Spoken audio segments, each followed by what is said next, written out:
মালদা 12 মাস, সেই মুহূর্তে ভূতনির চরে দাঁড়িয়ে রয়েছি আমরা। মালদা দক্ষিণ লোকসভা কেন্দ্রের অত্যন্ত গুরুত্বপূর্ণ পয়েন্ট বলা ভালো, কিন্তু গুরুত্বপূর্ণ পয়েন্টও বটে, আবার ভীষণ রকমের নেগলেক্টেড, অর্থাৎ চিরকালের বঞ্চিত একটা অংশ বলা যেতে পারে।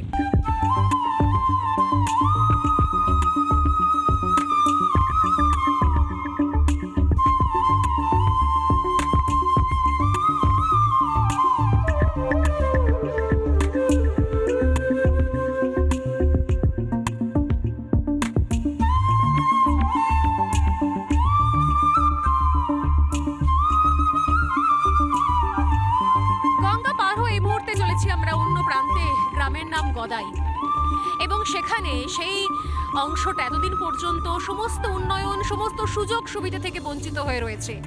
এগুলো খবরের শিরোনামে আসে না। এখানে বড় করে মঞ্চ বেঁধে কোনো বড় নেতামন্ত্রীর সভাও হয় না, প্রকল্পের ফেরিস্তিও দেওয়া হয় না। মালদা দক্ষিণ বিজেপি প্রার্থীর প্রচারে আজ ডেস্টিনেশন এই গ্রাম, এবং যাতায়াতের এই পর্বই বলে দিচ্ছে যে সত্যি সত্যি এখনো পর্যন্ত কতটা বঞ্চিত হয়ে রয়েছে গদাই।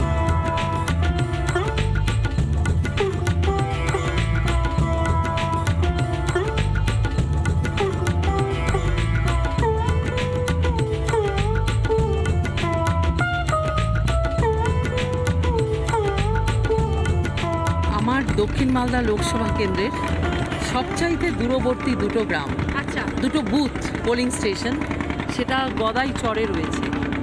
এই গদাই চরে আমরা সচরাচর যেতে পারি না, এরা বিচ্ছিন্ন দ্বীপাঞ্চলে থাকেন, গঙ্গা পার করে অনেক দূরে যাওয়া, কিন্তু মানুষগুলো আজকেও গদাই চরে যাওয়ার জন্য প্রচুর সময় অপেক্ষা করতে হলো। মানে সেই পরিবহনের ব্যবস্থাটাও ঠিকঠাক নেই, মানে যাতায়াতের বন্দোবস্ত। সেই কারণে মানে এখানে যাওয়া বিশেষ হয় না। বছরে হয়তো 2-4 বার আমি যেতে পারি। নির্বাচন আছে, সকলের কাছে ভোট ভিক্ষা করছি, ওদেরকে বাদ দিতে পারি না। ওরা আমার সবচাইতে রিমোটেস্ট পোলিং স্টেশন, সেই জন্য আমি যাচ্ছি। অনেকটা সময় লাগলো, প্রায় 1 ঘন্টার ওপর জলপথে সফর করে শেষ পর্যন্ত আমরা এই দিকে প্রান্তে চরে এসে পৌঁছলাম। এবং এই সফর কথা বলে দিচ্ছি যে সত্যি সত্যি যদি আমাদের এই ভোটের সময় আসতেই এই কালঘাম ছুটে যায়, তাহলে ন্যাচারালি এখানে পরিষেবা, এখানকার মানুষজনের সুযোগ সুবিধার জন্য আদেও সে বন্দোবস্ত করা হয়েছে কিনা, যাদের নিত্য নৈমিত্তিক যাতায়াত করতে হয় তারা আসলে কোন যন্ত্রণার মধ্যে দিয়ে এই যাতায়াতটা করেন, চালিয়ে যাচ্ছেন দীর্ঘদিন ধরে, সেটা একটা বড় প্রশ্ন থেকে গেল। এবং দ্বিতীয়ত প্রশ্ন থাকছে যে এখানে আমি তো সন্দেশখালী নিয়ে বারবার প্রশ্ন করেছিলাম যে সন্দেশখালীতে মমতা বন্দ্যোপাধ্যায় কবে যাবেন, উত্তর পাওয়া যায়নি, সন্দেশখালী উনি জানেননি। তো আজকে এখানে এসে এইখানকার স্টোরি করতে করতে আমার মনে হচ্ছে মমতা বন্দ্যোপাধ্যায় কি কখনো এই গদাইয়ে এসেছেন? যদি না আসেন তাহলে একবার অন্তত আসা উচিত, আর এখানে সেটা নির্বাচনী প্রচার করা উচিত। তারপর হয়তো বাকি যে প্রকল্পের ফিরিস্তি সেগুলো আমরা শুনতে পারবো মঞ্চের ওপর থেকে আরো ডিটেলে। আর এই যাবতীয় সফরের পর শ্রীপতি আমাদের সঙ্গে রয়েছে। শ্রীপতি, এর আগে এই সফর মানে করা ভয়াবহ অভিজ্ঞতা, এটা আপনি এর আগেও বহুবার এসেছেন এই কেন্দ্রে? বহুবার এসেছি। এর আগের বার এসেছিলাম ট্র্যাক্টরে করে গিয়েছিলাম। এদের অসুবিধে, এদের সুখ দুঃখে যদি এদের কখনো মালদা যেতে হয়, শহরে যেতে হয়, তাহলে এইভাবেই যাত্রা করে যেতে হয়? তাহলে খুব কঠিন। ওদের দেখতেই পাচ্ছেন, রাত বিরেতে অসুস্থ হলে, এক্স্যাক্টলি ডেলিভারি কেস থাকলে কি অবস্থা হবে। ছোট ছোট বাচ্চাদের নিয়ে মায়েরা থাকেন।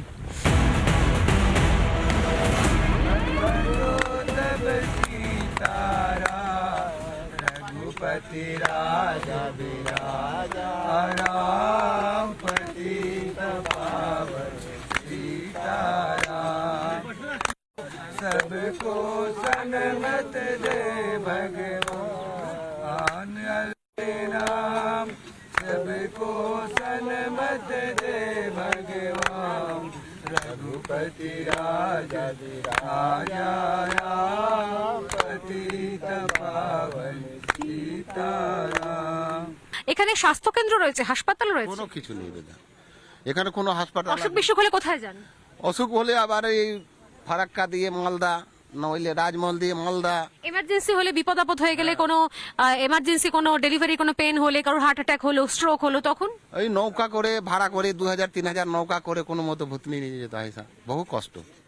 জানি না কতজন শাসক দলের নেতামন্ত্রী এখানে এসছেন, এখানে প্রচার করেছেন, এখানে মঞ্চ বাঁধা হয়েছে, এখানে হেলিকপ্টার নেমেছে, কতবার হয়েছে আমি জানি না, কারণ করার প্রয়োজন মনে করেননি, কারণ তারা প্রয়োজন মনে করেননি যে এই কয়েকজনের খবর বা এই কয়েকজনের সুবিধে অসুবিধে আলাদা করে ফোকাস করার দরকার, কারণ বোধহয় এনারা ঠিক সেইভাবে সরকার বদলানোর জন্য ভোট ব্যাংক হয়ে উঠতে পারেননি।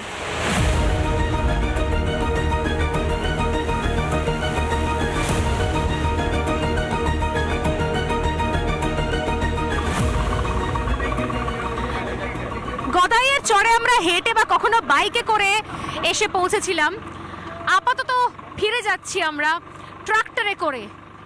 আমি জানি না মানে পরিষেবার সংজ্ঞা, ডেফিনেশন, উন্নয়নের সংজ্ঞা, ডেফিনেশন কি, তবে আপাতত মালদা দক্ষিণ কেন্দ্রের এই প্রান্তটা দেখিয়ে দিল যে এখনো পর্যন্ত উন্নয়নের সংজ্ঞা নিয়ে ভাবনা চিন্তা করার দরকার রয়েছে। আমাকে অদ্ভুত ব্যাপার, আগের বারও তো প্রচুর ভোট দিয়েছেন 2019-এ, একদম 100% ভোট দিয়েছে গদাই আমাকে। তো ওরা আমাকে সাংসদ বলেই ডাকে, মানে তখনও বলতো আজও সাংসদজি সাংসদজি, ওরা মানতে রাজি নয় যে আমি সাংসদ নই। এটা খুব ইন্টারেস্টিং। 2019-এ যেহেতু লোকসভা ভোটের সময় প্রতিদ্বন্দ্বিতা করেছিলেন, হারা যেটা ইম্পর্টেন্ট নয়, কিন্তু সেই সাংসদ হতে চেয়ে যিনি এসেছিলেন, তারপর থেকে যে তিনি সম্পর্ক রেখে গেছেন, তাই তিনি এই গদাইচরের মানুষের কাছে সাংসদ। ভারী অদ্ভুত বার্তা, ভারী অদ্ভুত সংজ্ঞা, ডেফিনেশন কোথাও তৈরি করে দিয়েছে মালদা দক্ষিণ কেন্দ্রের এই গদাইচর। দেখা যাক ভবিষ্যতে কিসের অপেক্ষায় বসে থাকে, কি প্রতীক্ষা করে রয়েছে এই গদাইচরের জন্য।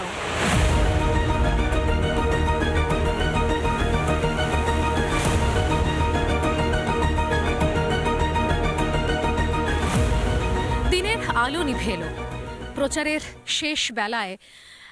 এই মালদা দক্ষিণের একাধিক প্রান্ত, এই কেন্দ্রের বিভিন্ন অংশ, যেটা সত্যি সত্যি এতদিন পর্যন্ত যারা জানতেন না সাংসদ কাকে বলে, বিধায়ক কাকে বলে, কারণ অনেকগুলো জায়গাতে সত্যি সত্যি জনপ্রতিনিধিরা এত বছর যাননি, সেই সমস্ত জায়গাতে আলাদা করে যত্নের সঙ্গে প্রচার সারলেন বিজেপি প্রার্থী শ্রীরূপা মিত্র চৌধুরী। এখন দেখার এটাই যে এই জনসংযোগ ইভিএমে কতটা প্রভাব ফেলে। সত্যি সত্যি মালদা দক্ষিণ থেকে জয়ী হন ইংরেজবাজারের বিধায়িকা, নাকি এবারও কোথাও সেই আগের মতোই ট্রেন্ড বজায় থাকে? নজর থাকবে সেদিকে। আর একই সঙ্গে এর পাশাপাশি আরও অন্যান্য অনেক কেন্দ্র, অনেক প্রার্থীদের রোজ নামচা, তাদের হাল হাকিকত সবকিছু দিয়ে নজর থাকুক আমাদের রিপাবলিক বাংলার এই বিশেষ সেগমেন্ট নেতার সাথে ভোটের পথেতে।